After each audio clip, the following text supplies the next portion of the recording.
سلام، چطورین؟ امیدوارم که حال دلتون خوب باشه. من اومدم با یه ولاگ هیجانی. تو این ولاگ میخوام ببرمتون به روسیه زیبا. یک سفر هیجانی بسیار خوشگل و به جرئت میتونم بگم که روسیه از اون کشورهاییه که میتونین چندین بار بهش سفر کنید. حالا در مورد کشور روسیه کشوریه که با پرواز 4 ساعت با ما فاصله داره و جز مقاصدی هستش که راحت بهش دسترسی داریم، چون پرواز مستقیم داره و معمولا مسافرهایی هم که میان از این مسافت پرواز راضین و بدون خستگی میرسن. اما اگه بخوام راجع به تاریخچه این کشور بگم، روسیه بزرگترین کشور جهانه که 70% اون توی اروپاست و 30% اون توی آسیا. این مساحتش با اینکه 10 برابر ایرانه، اما جمعیتش 2 برابر ایرانه. جمعیتش خیلی زیاد نیست به نسبت مساحتش و حدود 145 تا 150 میلیون نفر جمعیتش تخمین زده شده. و البته اینم بگم که تو کل مساحت روسیه فقط 35% قابل سکونته و بقیه سرزمین روسیه یخبندونه و البته خب جنگل‌های زیادی دارن و فضای سبز کلاً زیادی دارن.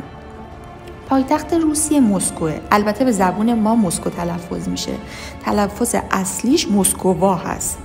یه چیزی حدود 5 میلیون نفر جمعیت داره. در مورد ویژگی مردم مسکو بخوام بهتون بگم، چون قشر مرفه و البته پولدارترشون تو مسکو زندگی میکنن، یه ذره آدمهاشون مغرورترن و خودشون رو به نسبت به بقیه روس‌ها بالاتر میدونن.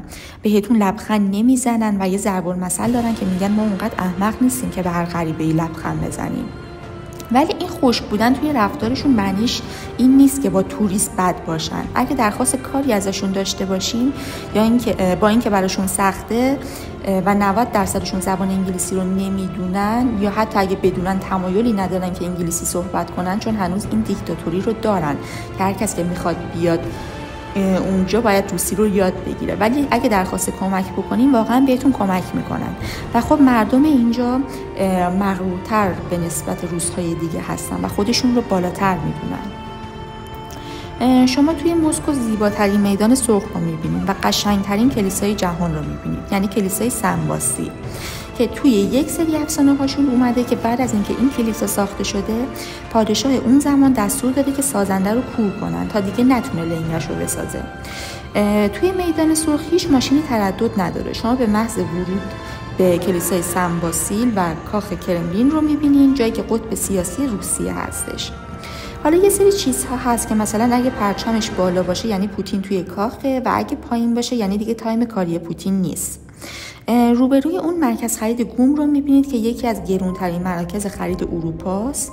خیلی خوشگله و در واقع این میدون چه زمستون چه بهار و تابستون که فصل شب‌های سفید هست، جاذبه اصلی گردشگری هستش. و جالبه بهتون بگم که خود مردم روسیه در واقع 70%شون نمیتونن این میدون رو ببینن یا حتی کاخ کرملین رو.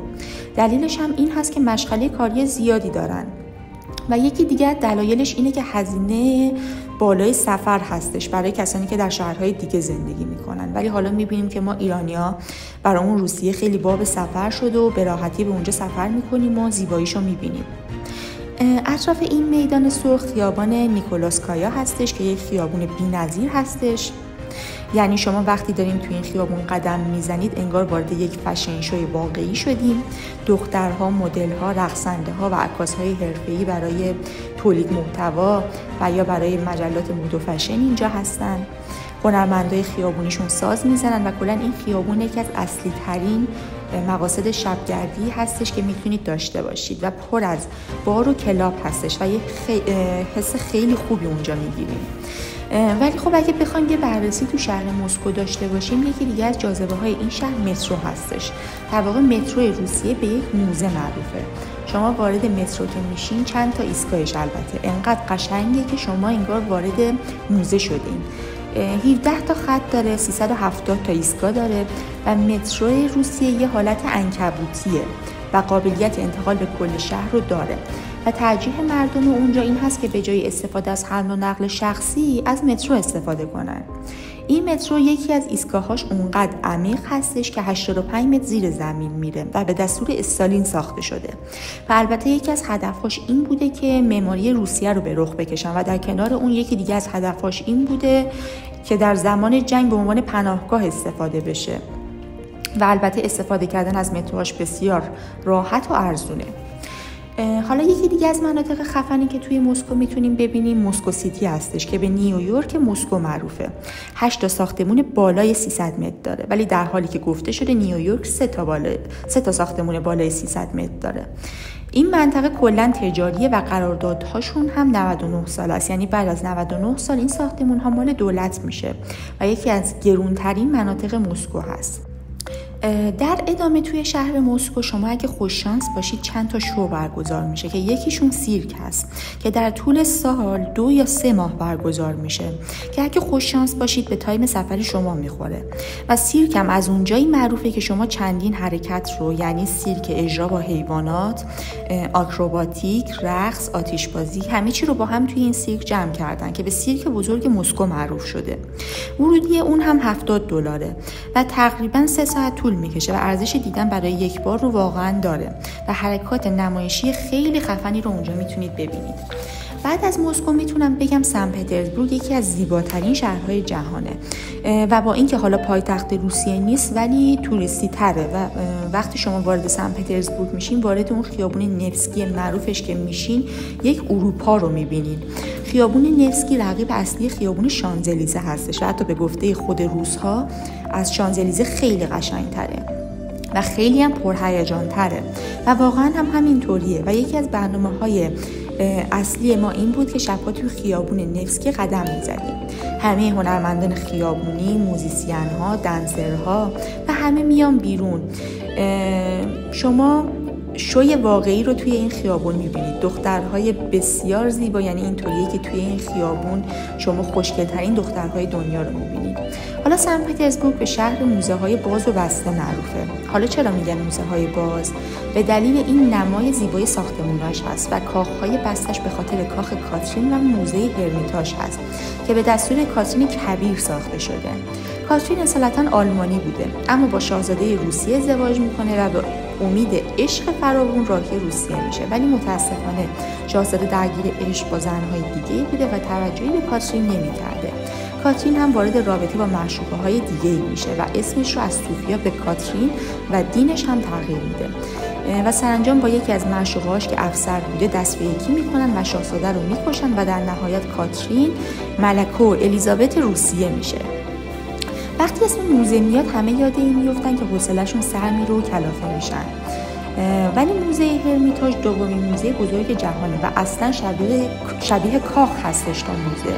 3000 تا اثر هنری اینجا ثبت شده که میگن اگه برای هر اثر شما 1 دقیقه وقت بذارین یه چیزی حدود 11 سال طول میکشه تا شما این اثرها رو ببینید.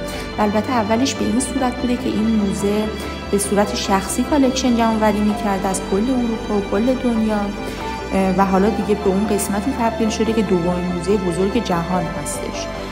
توی این موزه بخش‌های مختلفی از هر تمدن توی دنیا هستش، از جمله یونان، مصر، ایران، روم و غیره. حالا بریم به بخش مورد علاقه من، رقص باله. میدونید که مهد رقص باله از شهر سن پترزبورگ هست. اگه باز خوش شانس باشید تایمی که سفر میکنید میتونید رقص باله رو از نزدیک ببینید. و یکی دیگه از جاذبه‌های گردشگری که تو سن پترزبورگ داریم گشت رودخونه نوا هستش.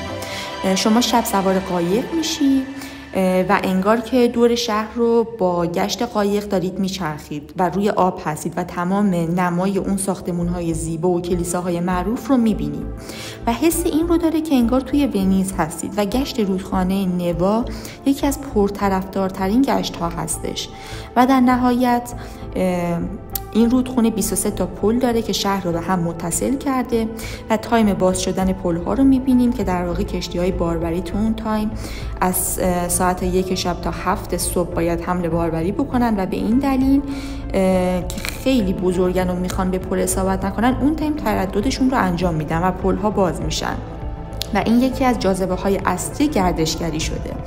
در کل روسیه بی‌نظیره و جاییه که میتونی چندین بار بهش سفر کنی. امیدوارم که تونسته باشم توی این ولاگ روسیه رو بهتون نشون داده باشم. لایک و سابسکرایب یادتون نره. بوس بهتون.